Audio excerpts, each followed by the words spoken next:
Buenos días para todos los del grupo de formación de adultos, pero también al que sea que esté viendo esto también por su cuenta.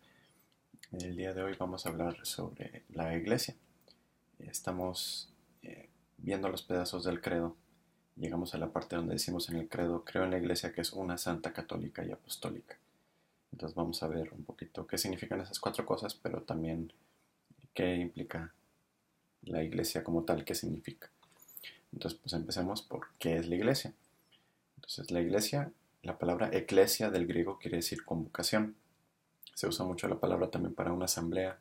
Nos referimos nosotros a la asamblea litúrgica, por ejemplo, los que van a misa, o toda la comunidad local, que a veces le decimos la parroquia, y también la comunidad universal de creyentes, que es toda la iglesia, o sea, en todas partes del mundo. Entonces, eso como tal es la iglesia, no tanto el edificio físico, ese es el templo. Pero la iglesia somos todos nosotros, todos esos miembros del cuerpo de Cristo que le decimos, esas células, si lo quieren ver así. Así como un cuerpo está compuesto de muchas células, el cuerpo de Cristo también tiene muchas células que somos cada uno de nosotros. Y la iglesia, a lo largo de la palabra de Dios, en toda la Biblia vemos muchos símbolos que representan a la iglesia de maneras diferentes. El pueblo de Dios, que es el principal, ¿verdad? Que viene en capítulo 6 de Éxodo, versículo 7, donde dice Dios, dice, los adoptaré como mi pueblo y yo seré su Dios. Los adoptaré como mi pueblo y yo seré su Dios. O sea, ya desde muy, muy temprano, cuando Dios está formando ese nuevo pueblo, el pueblo de Israel, Jerusalén, digamos, el Jerusalén antiguo, el del Antiguo Testamento, Dios ya les decía, los voy a adoptar, van a ser mi pueblo. Y más adelante con Jesús vamos a ver que esa adopción no solamente no es familiar en un sentido más lejano, sino en un sentido mucho más cercano, porque en Cristo nos volvemos hermanos de Cristo y por ende hijos de Dios, hijos adoptivos de Dios. Entonces, ese pueblo de Dios es uno de los primeros símbolos que nos da la iglesia, como que nos da la Biblia, de que es la iglesia, entonces, ese pueblo de Dios. Pero también nos habla San Pablo, por ejemplo, del cuerpo, que ya mencionaba esa palabra hace rato, o sea, el cuerpo de Cristo. Y el cuerpo, pues obviamente a la cabeza tenemos a Jesús como esa cabeza, esa guía. Y dice en el capítulo 12 de Corintios, nos habla sobre la símil del cuerpo. Nos habla de muchas cosas, de hecho, pero lo principal dice aquí: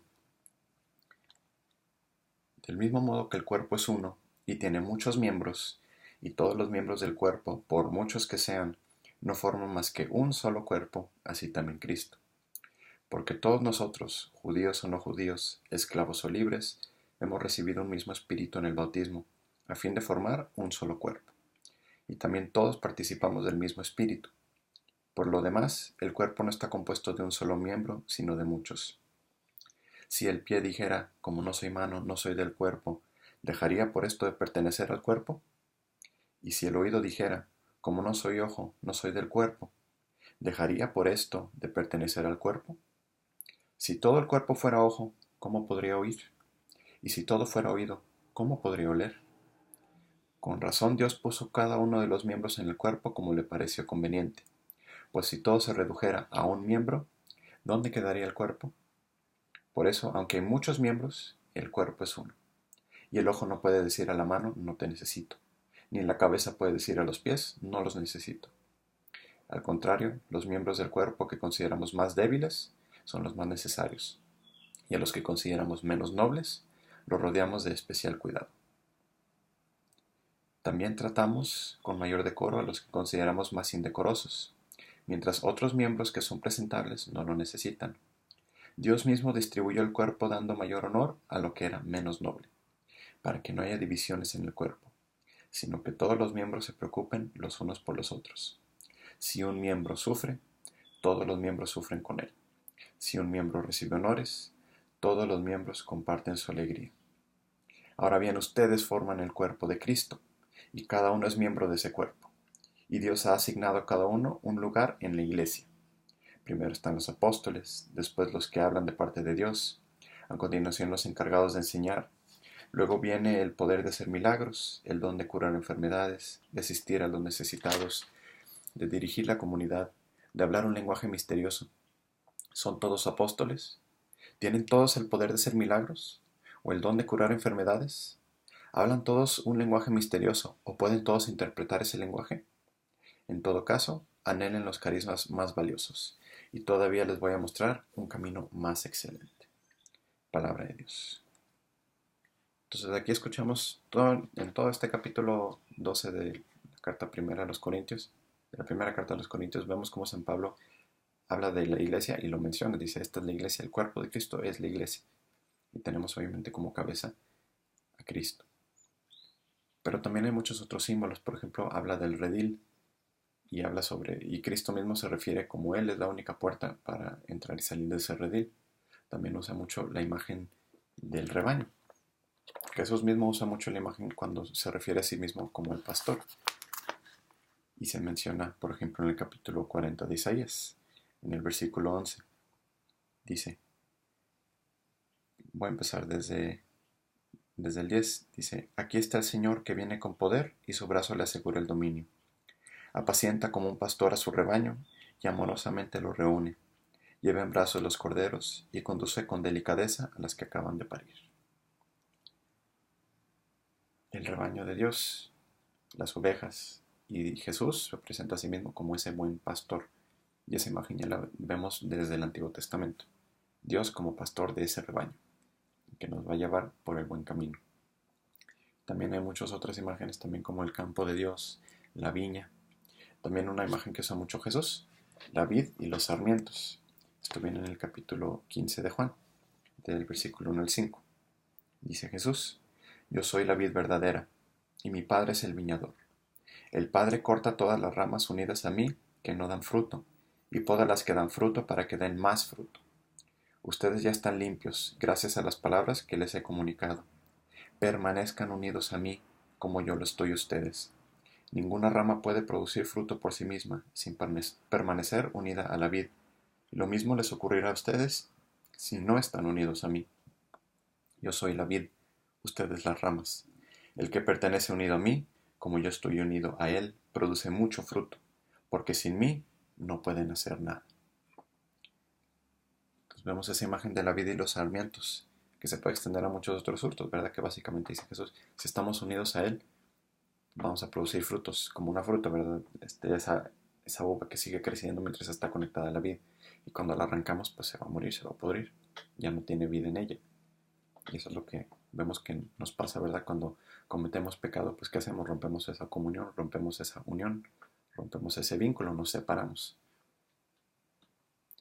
También está el símbolo de la construcción de la casa de Dios, del templo de Dios, el templo santo. Y muchas veces se usa esa imagen, pero lo usa San Pablo de una manera muy especial en primera carta a los Corintios, versículos del 16 al 17, donde menciona San Pablo. Estamos aquí. Primera Corintios, versículo 3, y dice, ¿no saben que son templos de Dios y que el Espíritu de Dios habita en ustedes? Si alguno destruye el templo de Dios, Dios lo destruirá a él, porque el templo de Dios es santo, y ese templo son ustedes.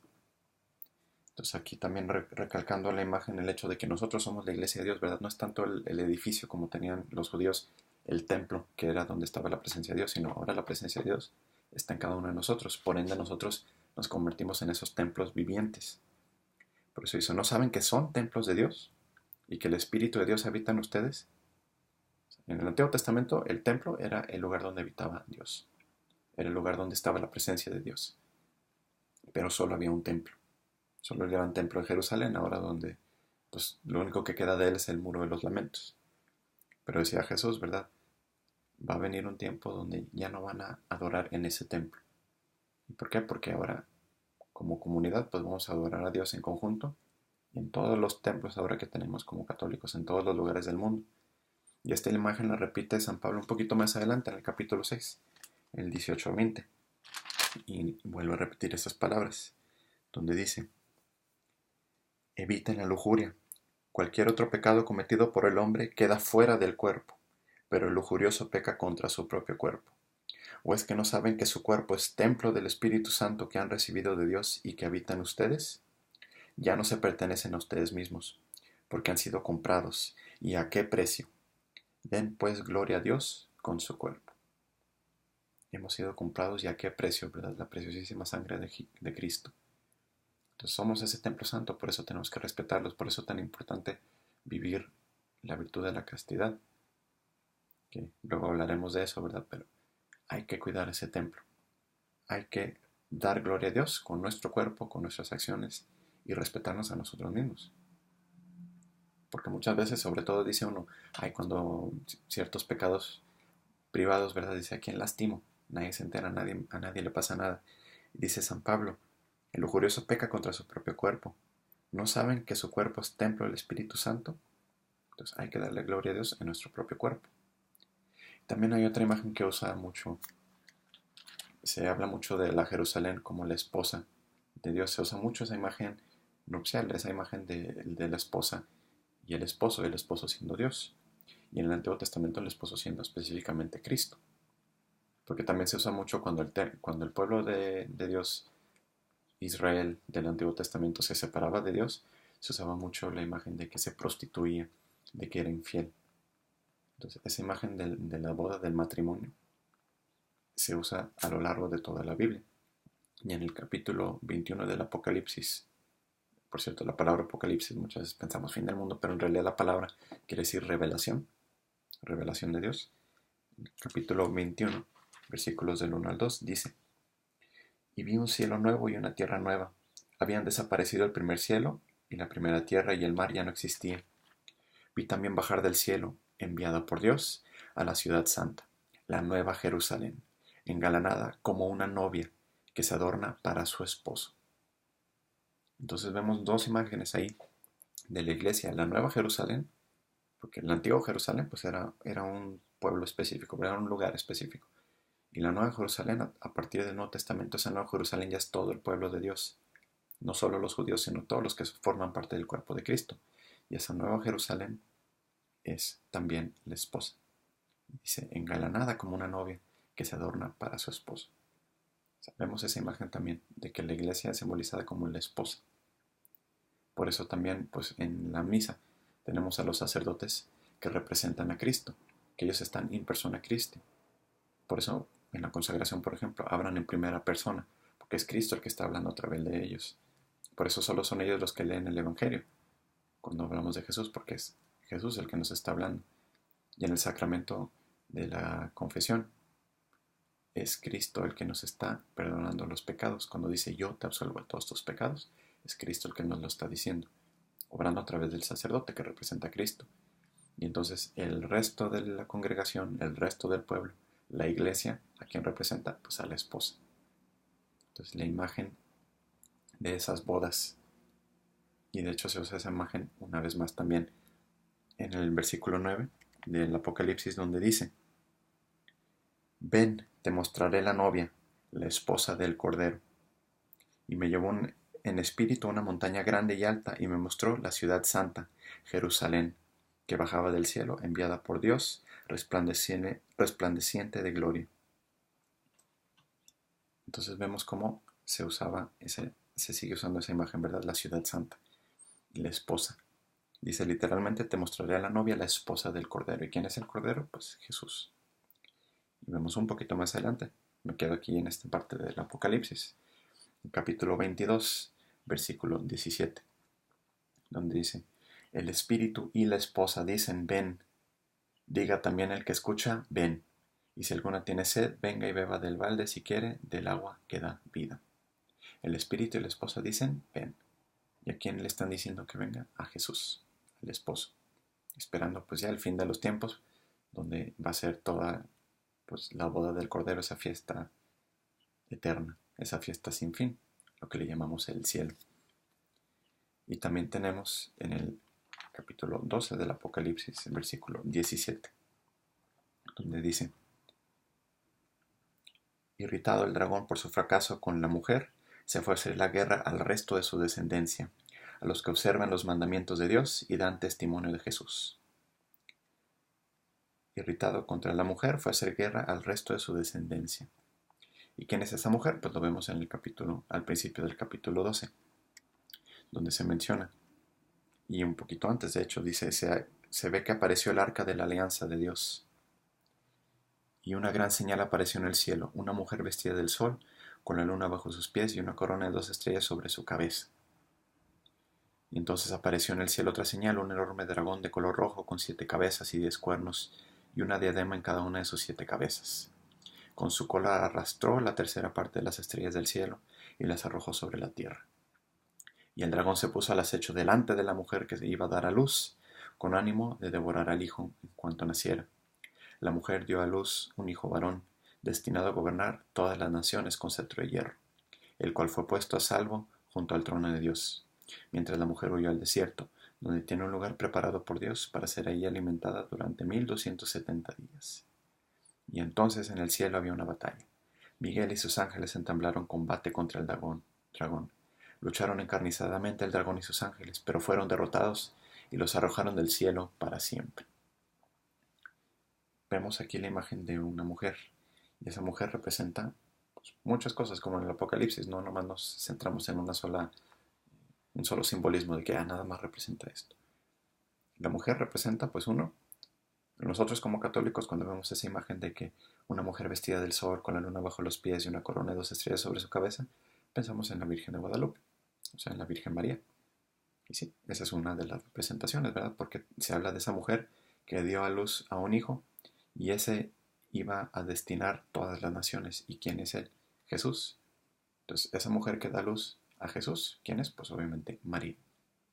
María, la Madre de Dios Hijo, ¿verdad? La que da a luz al Salvador. Esa es una. Pero también esa mujer representa a, toda la iglesia, a la Nueva Jerusalén. Y se habla también cómo el demonio, el dragón, fue a entablar guerra contra toda su descendencia, que somos todos los hijos de Dios.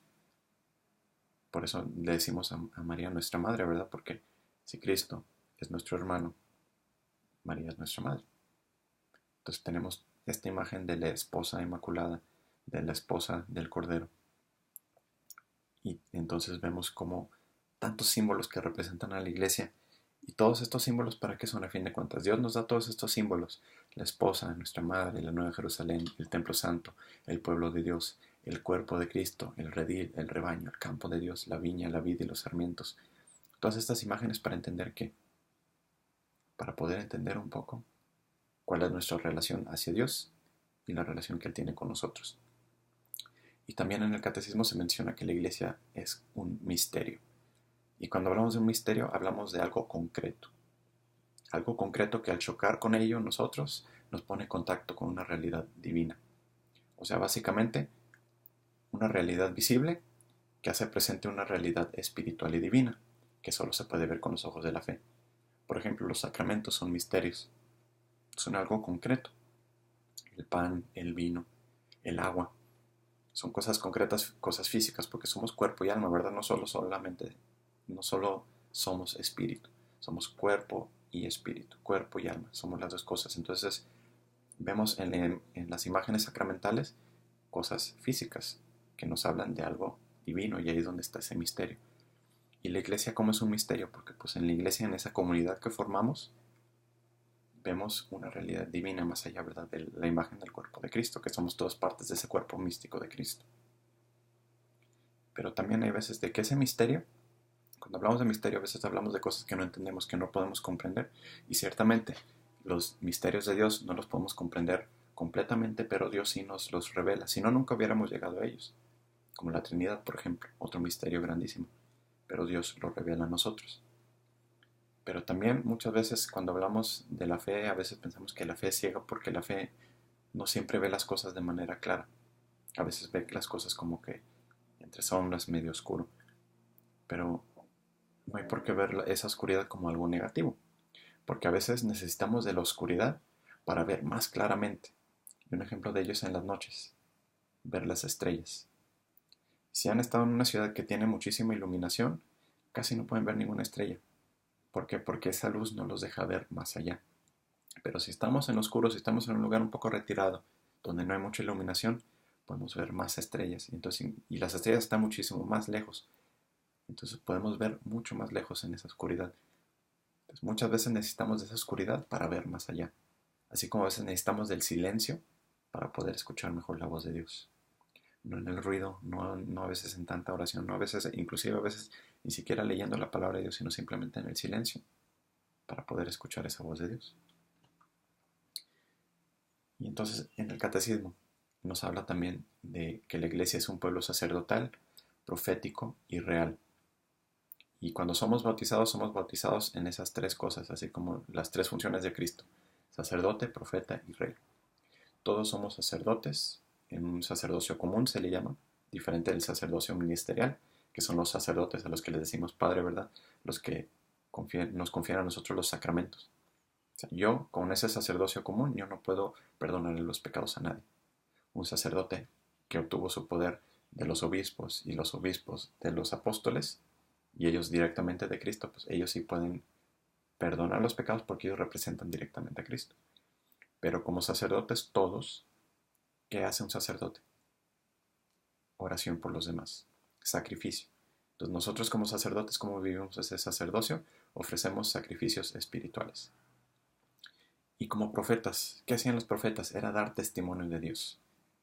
No nomás era profetizar en el sentido de que voy a decirles el futuro, sino los profetas también hablaban de parte de Dios. Esto es lo que quiere Dios, esto es lo que les dice Dios ahorita en este momento. Por ejemplo, arrepiéntanse y conviértanse, que sean muchos profetas, y por eso los perseguían, porque a nadie le gusta que le digan estás mal, corrige tu camino. Y ahí es donde entra la humildad, ¿verdad? Aceptar esa corrección. Y nosotros no tener ese miedo de dar testimonio. Y el ser reyes no es el servir. Cristo nos ponía el ejemplo y lo imitamos a Él, ¿verdad? Él es nuestro ejemplo para todo. Entonces, como reyes es el servicio. Cristo mismo decía, yo no vine a ser servido, sino a servir. Entonces, como reyes, ¿cómo cumplimos esa función de rey? Sirviendo. Porque supone que un rey era un servidor del pueblo. Entonces somos sacerdotes, profetas y reyes. Ofrecemos sacrificio, damos testimonio y servimos. Y también en la iglesia recibimos muchos carismas, se le llama, gracias del Espíritu Santo para edificar la iglesia. Ya vimos un poquito de eso en el capítulo 12 de Corintios, de la primera carta de los Corintios, donde dice, algunos reciben diferentes dones, dice, no todos son lo mismo, así como en el cuerpo, no todos son el mismo órgano, todos son diferentes. Algunos reciben dones más extraordinarios, como el don de la sanación, y otros más sencillos y humildes, como el hecho de servir, porque no todo se les da. Y al final dice, ¿cómo vamos a ser medidos? Según nuestra caridad. ¿Cómo usamos esos carismas para el bien de la iglesia? O si nos los guardamos y no hacemos nada con ello, ¿verdad? Ahora sí, ya que vimos todo esto acerca de la iglesia, ahora sí volvemos a lo que decimos en el credo. Creemos que la iglesia es una, que es santa, que es católica y que es apostólica. ¿Qué nos referimos cuando decimos que la iglesia es una? Refleja la unidad de un solo Dios. Eso debe representar la iglesia, no muchas iglesias. Y eso es una lástima, ¿verdad? Lo que vemos hoy en día, de que a veces se pelean mucho por de que no sé, algunos dicen, no, son más de 30,000, más de 50,000, más de las que sean 1,000 denominaciones, y hay personas que lo defienden diciendo, no, no son tantas. No importa que solo fueran 2 denominaciones, 2 ya son demasiadas. Porque ¿qué decía Jesús en el capítulo 17 de Juan? Que rezaba por la unidad. Decía San Juan, perdón, decía Cristo en el capítulo 17 de Juan, versículo 11. Ya no estaré más en el mundo. Ellos continúan en el mundo, mientras yo me voy a ti. Padre Santo, protege en tu nombre a los que me has dado, para que sean uno, como tú y yo somos uno. Como tú y yo somos uno, que sean uno. ¿Qué es lo que pide Jesús en su oración?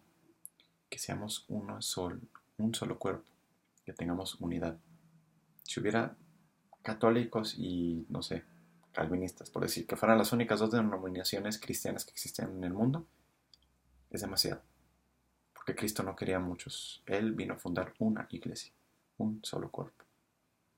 Entonces, cuando buscamos evangelizar, cuando buscamos acercar a otros a la fe, a otros hermanos separados, ¿qué es lo que estamos diciendo? Que queremos esa unidad. No decir, ustedes están mal, nosotros estamos bien, y ustedes se van al infierno y nosotros nos salvamos, sino más bien buscamos la unidad. Entonces, buscamos tener una sola fe. Y por eso el catecismo, los que están estudiando el catecismo de la Iglesia Católica o el compendio, que es un resumen de ese catecismo, ¿para qué se nos dio ese catecismo después del Concilio Vaticano II? Pues para que recordemos que tenemos una sola fe en común. Y todas estas cosas que enseña la Iglesia a través del catecismo que nos dice, es lo que todos creemos. No cada quien cree lo que se le pegue la gana, sino esto es lo que tenemos en común. Una sola fe, una sola vida sacramental, porque la Eucaristía es la misma, es Cristo mismo el que se nos presenta. Una sucesión apostólica, de Papa Francisco a Benedicto, Juan Pablo II, Juan Pablo I, y así nos vamos en una línea hasta atrás hasta llegar a San Pedro. Una sola sucesión apostólica, y no que se va dividiendo cada quien y, los luteranos, ¿de dónde empezaron? No, pues de Lutero. ¿Y de Lutero de dónde vienen ellos? No, pues de la Iglesia Católica. Y muchos otros, tratando de trazar su origen, muchos terminan en una sola persona, no muchos siglos atrás.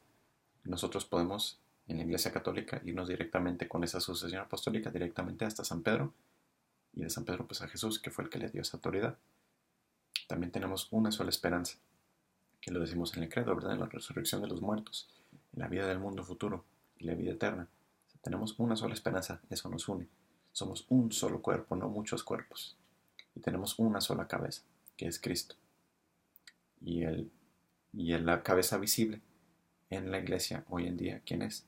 El representante que puso Jesús, que es el que sigue de San Pedro, ¿verdad? En ese linaje, esa sucesión apostólica, que es nuestro Papa. Es esa cabeza visible de Cristo, por eso Él es la máxima autoridad de la iglesia, porque representa a Cristo. No lo reemplaza, obviamente, sino es el que lo representa, es la voz, es la persona tangible que vemos como la cabeza que guía a la iglesia. Y tenemos una misma caridad, un mismo amor. Caridad, en términos católicos hablamos de caridad como ese amor perfecto de Dios, ese amor que no busca un otro bien, un amor perfecto, un amor incondicional. Entonces, esa caridad, debemos de tener un mismo amor. Y todos los que están separados, dice, a los que les decimos hermanos separados, o protestantes, aunque muchos hoy en día ya no están activamente protestando realmente, sino ya nacieron en ese sistema de creencias. Pero nos dice el catecismo que todos los que se incorporan a Cristo en el bautismo es lo que te hace un cristiano. Entonces, inclusive aquellos que han sido bautizados pero no son parte de la Iglesia Católica, les llamamos hermanos, porque están imperfectamente unidos a la Iglesia. Porque por el bautismo son parte de esa Iglesia. Simplemente no, pues, en cierto sentido, ¿verdad? No saben que son parte de ese cuerpo de Cristo. Muchas veces, pues cada quien en su grupito, pero en realidad todos formamos ese cuerpo. Como bautizados, todos somos parte de ese cuerpo y por eso les podemos decir hermanos. Todos los que fueron válidamente bautizados. ¿Y cómo es uno válidamente bautizado? Pues de la manera que enseñó Jesús. Bautizan en el nombre del Padre y del Hijo y del Espíritu Santo. Entonces, ese bautismo es el bautismo válido. Si te dicen, yo te bautizo en el nombre de Jesús y ya, no es un bautismo válido, porque ese no es el bautismo que indicó Cristo. Decimos que la iglesia es santa. ¿Y por qué decimos que la iglesia es santa si vemos tantos pecadores, personas corruptas, personas inmorales? La iglesia es santa como cuerpo de Cristo porque Dios es santo y su autor. Como Dios es parte de ese cuerpo, pues entonces por ende su cuerpo es santo. Y porque la iglesia nos da los medios, la plenitud de los medios de salvación. O sea, no nomás tenemos la palabra de Dios, tenemos los sacramentos, tenemos la Eucaristía, el cuerpo y la sangre de Cristo, que en el capítulo 6 de Juan decía a Dios, decía Jesús mismo, de sí mismo, yo soy el pan bajado del cielo, el que come mi carne y bebe mi sangre tiene vida eterna en él. Entonces, la iglesia es santa y tenemos muchos ejemplos de santos que la iglesia nos pone como modelos y como intercesores, como esos ejemplos a seguir, ¿verdad? De que mira, otras personas sí lograron la meta, ¿verdad? Llegar a Dios. Y así es como ellos lo hicieron. Y pues tenemos tantos santos para, dependiendo de cómo estás ahorita en tu vida o con quién te identificas, pues que ese santo sea tu intercesor, que ese santo sea tu modelo, tu guía hacia Cristo. La iglesia es santa, pero nosotros al principio de cada misa en domingo nos reconocemos pecadores, necesitados de conversión y de purificación. Nos humillamos ante Dios al principio de cada celebración para recordar que somos pecadores, que no somos perfectos, que todavía no somos santos, pero buscamos llegar a esa santidad, porque la iglesia es un hospital de enfermos, no un museo de santos. Entonces la iglesia es santa como tal, Pero nosotros como sus miembros, pues no siempre somos santos. Así como un cuerpo puede tener tumores, puede tener un cáncer, a lo que se va tratando de comer al cuerpo, pues así a veces pasa en la iglesia, ¿verdad? Como ese cuerpo, pues a veces tiene esas células malas, pero no por eso deja de ser santa como tal el cuerpo de Cristo. Y decimos que la iglesia es católica. Católica significa universal. O sea, que la iglesia es enviada a todos los pueblos, es para todos. No nada más es para cierto grupo, no como antes al principio, ¿verdad? Que, no, pues tenías que ser judío para ser parte del pueblo judío y tenías que hacer estas cosas. Ahora la iglesia es para todos y sí hay ciertas cosas que nos pide Dios. Lo más importante pues empezar con el bautismo y la conversión.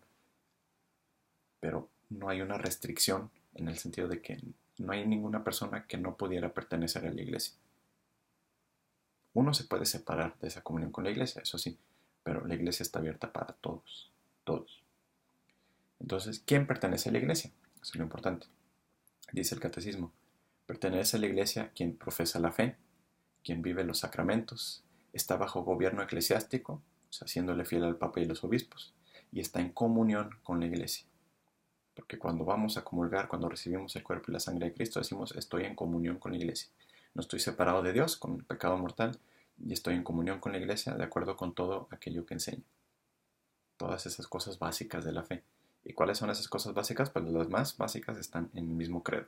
Si no creo que la iglesia es una, si no creo que la iglesia es santa, si no creo que la iglesia es católica, si no creo que Jesús es el Hijo único de Dios, si no creo en un solo Dios, si no creo que Dios es el creador de todas las cosas, entonces no soy católico, no pertenezco a la iglesia, porque me falta algo, ¿verdad? No estoy en comunión.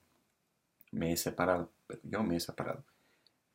Ojo, todo bautizado sigue perteneciendo a la iglesia, aunque se vaya al infierno. El bautizado, sigue siendo parte de ese cuerpo de Cristo.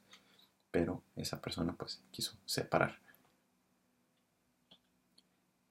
Entonces es muy importante, ¿verdad? Hablando de esa separación. A veces uno ve cosas, injusticias o cosas que están mal en la iglesia y dice, no, pues es que no puedo decir nada. Sí se puede. De hecho está en el canon de derecho canónico, número 212, la subsección 3, que dice, tienen el derecho y a veces inclusive el deber, en razón de su propio conocimiento y competencia y prestigio, de manifestar a los pastores sagrados, o sea, los obispos, su opinión sobre aquello que pertenece al bien de la iglesia, y de manifestar a los demás fieles, salvando siempre la integridad de la fe y de las costumbres, la reverencia hacia los pastores y habida cuenta de la utilidad común y de la dignidad de las personas. O sea, ¿qué está diciendo este canon? El canon de derecho canónico es básicamente las leyes de la iglesia. ¿Qué se puede hacer? ¿Qué se debe de hacer? ¿O qué derechos tenemos? Y aquí dice que podemos inclusive hablarle a nuestros obispos, manifestar nuestra opinión de que a veces decimos, creo que esto no está bien o no debería de estarse haciendo esta cosa. Dice, tenemos el derecho y a veces el deber de hablar, de alzar la voz y decir a nuestro pastor, a nuestro obispo, creo que esto está mal, o creo que esto hay que cambiarlo, o creo que esto hay que corregirlo. Y hasta podemos manifestarlo a los fieles, pero obviamente hay que mantener esa integridad de la fe. O sea, ¿a qué se refiere? Que no tenemos permitido pues, separar el cuerpo de Cristo. Es decir, ¿sabes qué? Este obispo está mal y entonces yo me voy a separar y hacer mi propia cosa o mi propia iglesia. No, porque ¿qué acabamos de decir? La iglesia es una. Entonces lo que buscamos es esa unidad. Y cuando hay una enfermedad en el cuerpo de Cristo, pues está nuestro deber tratar de sanarlo, corrigiéndolo. Ahora una cosa más, ¿qué enseña la iglesia sobre las otras religiones? Porque muchas veces dicen, no, pues es que ustedes son muy excluyentes y ustedes son los únicos que tienen toda la verdad y los demás no tienen nada. Pues la iglesia en el catecismo dice, reconoce que hay destellos buenos y verdaderos en otras religiones, pero son un reflejo de la verdad de Dios, pero imperfectas. Pueden preparar para la acogida del Evangelio. O sea, dice la iglesia, es cierto que hay cosas ciertas en otras veces, hay pedacitos de verdades, porque hasta las mentiras solo las creen cuando tienen algo de verdad. Si fueran totalmente falsas, pues obviamente lo rechazarías, porque dices, no, pues es totalmente absurdo, es totalmente una mentira. Pero las mentiras más creíbles muchas veces, ¿cómo se hacen creíbles? Sobre todo lo vemos hoy en día con tantas mentiras falsas, ¿verdad? Porque agarran algo de verdad o algo que se nos hace de que no, sí, eso es cierto, y con eso nos enganchan para entonces ahora sí contarnos la mentira. Ya nos abrimos, nos hacemos vulnerables a esas verdades que vemos Y a veces ahí es donde se tuerce el camino y pues ya nos dicen un montón de mentiras. Entonces, en otras religiones, dice, hay reflejos de verdad de Dios, aunque imperfectas. Entonces, por ejemplo, bueno, el budismo no es una religión como tal, ¿verdad? Es una forma de pensar, se me fue la palabra, pero no es una religión como tal. Pero, por ejemplo, hay muchas personas que siguen el camino del budismo, ¿verdad? ¿Y qué cosa podemos ver de verdad en el budismo? Enseñan mucho el negarse a sí mismos, ¿verdad? O sea, el de deshacerse de los deseos. Muy al extremo. Ahí es donde entra el error, ¿verdad? Porque también nosotros como católicos tenemos y lo vemos sobre todo en la Cuaresma, ese negarnos a nosotros mismos. Y Cristo mismo lo dice, toma tu cruz y sígueme. O sea, negarnos a nosotros mismos, negar esa comodidad, esa flojera, esos gustos, esos placeres a veces por el bien de los demás, por el amor a los demás, por el bien de los otros. Y eso lo vemos sobre todo en los padres. Que los padres muchas veces, ¿qué hacen? Pues sacrifican algo suyo por el bien de los hijos.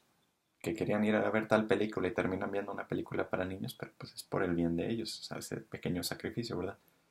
Entonces, en eso de que hay que deshacerse de, de los placeres y demás, pues ya se van a un extremo, o sea, se van al extremo al punto de negar hasta la materia como algo bueno.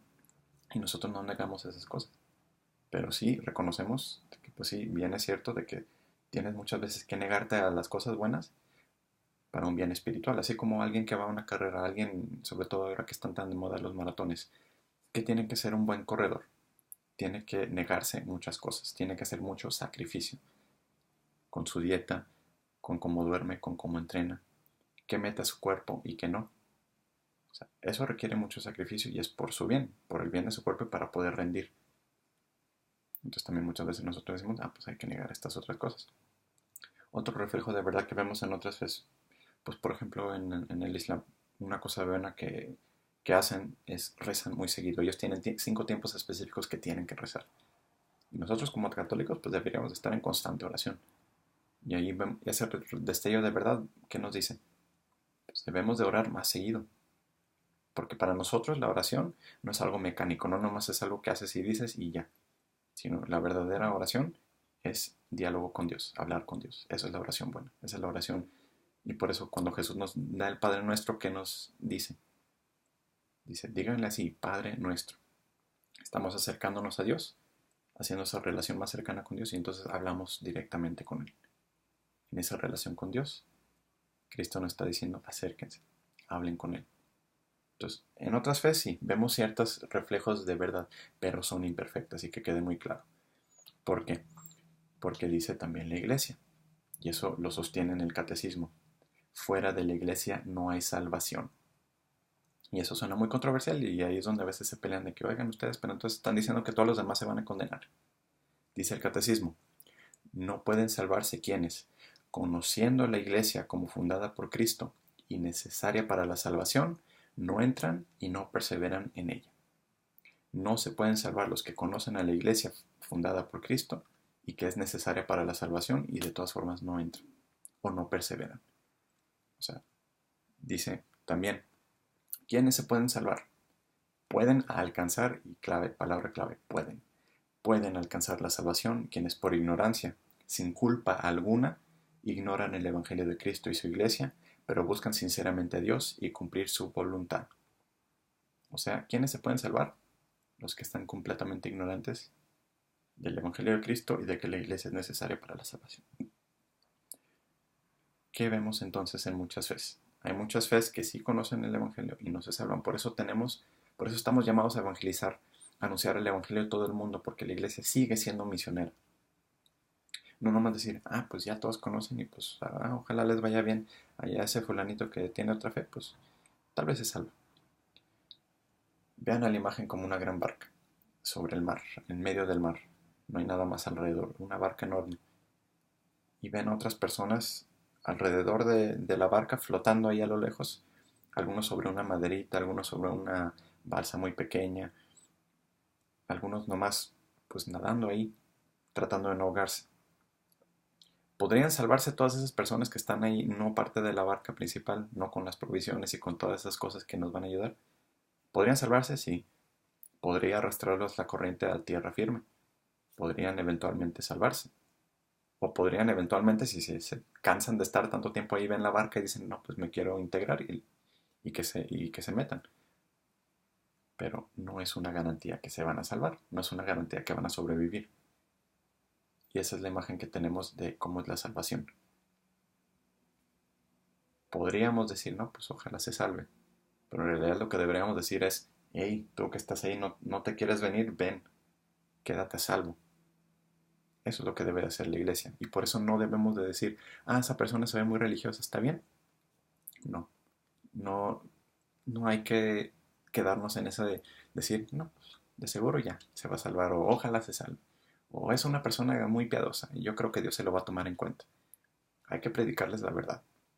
No hay que confiarnos de que nomás porque son buenas personas se van a salvar, porque las puras buenas obras en sí no te salvan. Decía San Pablo, si no tengo amor, de nada me sirven estas cosas. Dice, podría hablar el lenguaje de los ángeles, podría dar mi cuerpo al fuego, o sea, podría hacer sacrificio, hacer mil cosas, pero si no tengo amor, de nada me sirve. Y si hacemos las cosas sin amor a Dios, pues de nada nos valen. Y último punto, decimos que la iglesia es apostólica. Y la sucesión apostólica, como decía, pues es desde los apóstoles a los obispos, que son sus sucesores, cómo transmiten su misión y su potestad. Potestad es el poder y autoridad que tienen con la imposición de manos. Cómo le van transmitiendo a sus sucesores y hoy en día pues a todos nuestros obispos, incluyendo al obispo de Roma, que es el Papa.